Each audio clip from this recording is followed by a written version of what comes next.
WandaVision aired its series finale today, and I've already talked about the first two episodes. I was very vague about the first two episodes, so this is going to be a whole season review of WandaVision, so this is going to be spoiler-filled. If you have not seen WandaVision, I suggest you don't watch this video. So it's the first part of Phase 4 of the Marvel Cinematic Universe, and as I said, I've already talked about the first two episodes, gave my first impressions, and I actually think that the build-up for this show was done really well. A lot of people didn't like the sitcom aspect because people just can't be patient nowadays. It's really weird. Modern audiences just need everything spoon-fed to them. So I'm gonna say this right now. By the time this show gets to its endpoint and you have your fan theories and they don't come true and you're disappointed, you have nobody to blame but yourself. Just like when you watch the Star Wars sequel trilogy and nothing happened that you wanted to, you have nobody to blame but yourself. I mean, there are a few things that do happen that I think people did think were going to happen. It's just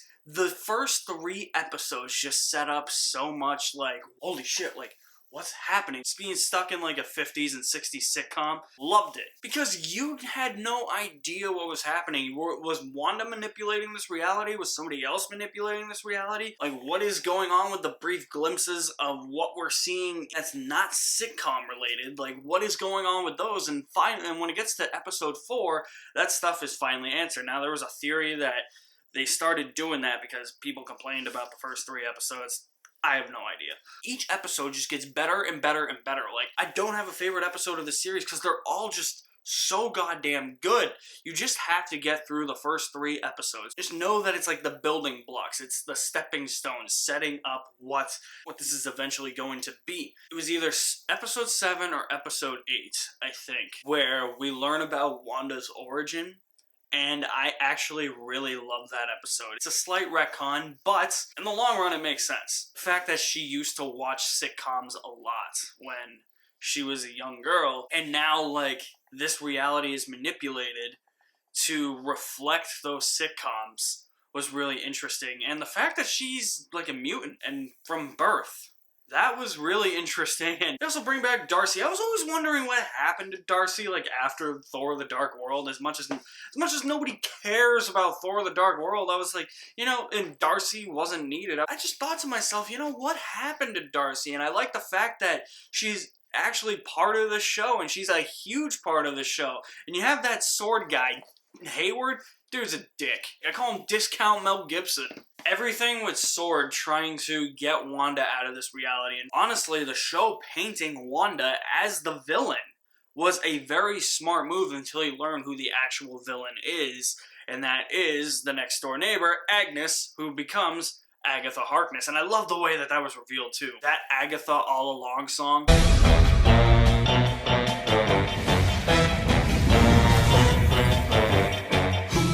Messing up everything. It's been Agatha all along. Who's been pulling every evil string? It's been Agatha all along.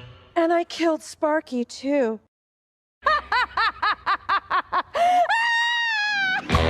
That was a great reveal right there. I believe that was 7. Yeah, I think that was 7. The origin episode was 8, where they explain Wanda's origin. That was really interesting. And they also bring back Evan Peters as a version of Pietro.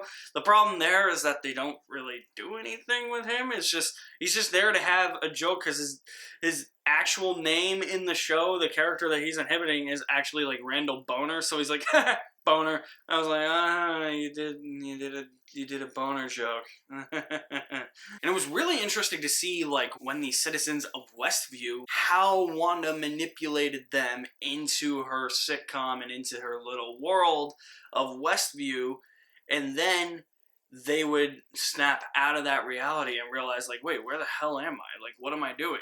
I love that aspect. Just people being lost in worlds that they don't know. It's also a show about grief that I think was expected, but I didn't expect it to this extent. Like, the entire idea of Wanda just setting up this sitcom world where she can actually have a family, like she can actually have what she wants, I thought was done beautifully, especially when you take into account that line she says to Thanos in Endgame, where she's like, you took everything from me. Now it's like the show is presenting that idea that she has everything. But then again, everything gets taken away from her. Again, because in the season finale, we see her let go of this reality and everything she knew, Vision, her 2 sons, it's gone. Her building this reality was her way of dealing with her grief of the loss of Vision, and I really think they hit the nail as hard as they could, and I loved every second of that. Just her dealing with her grief, how it was just an entire show about her dealing with grief, how she couldn't let go of things that happened to her in the past, and how she felt like she had to create a reality where everything she loved was still intact, just to let go of it again. And because she had to let go of it again, it was her understanding of her finally grasping and accepting the idea of letting go. Beautifully realized. The last few episodes are where the action really comes to a head, and I mean, the entire season finale feels like the third act to an MCU movie, and it was just a lot of action. Agatha Harkness versus Scarlet Witch. I love the outfit that she gets at the end. I was like, oh yeah! It's like, cool new outfit. I don't know if that's comic accurate. I don't know. I don't really read the comics, but I was just looking at it. I was like, okay, now shit's going down. Scarlet Witch is getting real now. I just loved all the action scenes. Vision versus Vision. Awesome there too. Paul Bettany lied to everybody though. He said there was going to be a cameo that was Luke Skywalker level. That did not happen. Apparently it was just himself. Yes, so you're going to be disappointed expecting certain things. Like everybody was expecting Mephisto to show up. It never happened. Everybody was expecting Doctor Strange to show up. Never happened. So it's really honestly strange as to how this is going to lead into the Multiverse of Madness. Although I'm pretty sure that post-credits scene for the finale is going to have something to do with it. There's also a mid-credits scene in the finale where I was just like, holy shit! You know that little girl from Captain Marvel that was Maria Rambeau's daughter? Yeah, she's in this show. She is all grown up. She's trying to help Wanda and see her point of view, trying to take down Hayward at the same time.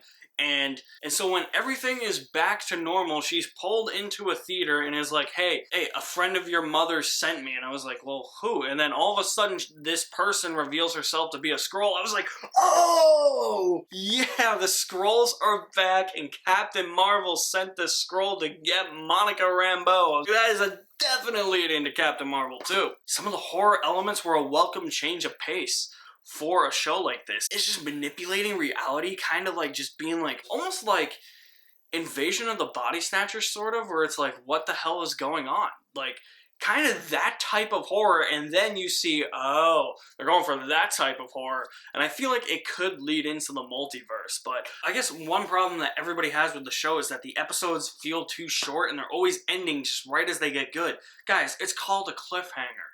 That's why. They're supposed to keep you on the edge of your seat and wondering what's gonna happen next, since this is a weekly format. And honestly, I like the weekly format. I think it works a lot better for shows like this. I wish Netflix would do this.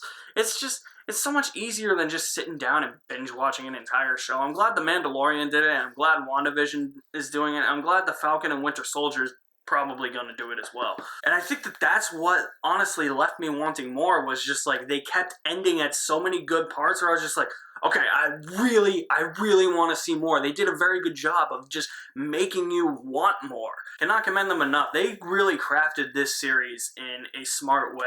First 3 episodes were sitcoms to set up exactly what was going on. They kept ending the episodes right as things were getting good, and then all the questions that you have are answered within the last few episodes. I already know, though, unfortunately, fans are just going to set themselves up for disappointment, because this is going to be one of those instances where they come up with fan theories, they write a fan fiction in their head, and they can't let go of that fan fiction without realizing that what they wrote in their head is probably a lot worse than what happened on screen. I mean, I will say Evan Peters was a bit of a waste, but the rest of the show, just the sitcom aspect, the dark horror overtones. I haven't talked really about Elizabeth Olsen yet. She was, holy friggin' shit, she was phenomenal in this show. Her performance in this entire show is by far the best performance she's giving in any of Marvel-related content, in anything ever. I really love the show, and where it ended up going, the reveal that Agnes was actually Agatha Harkness, and just how witches came into play, manipulation of realities.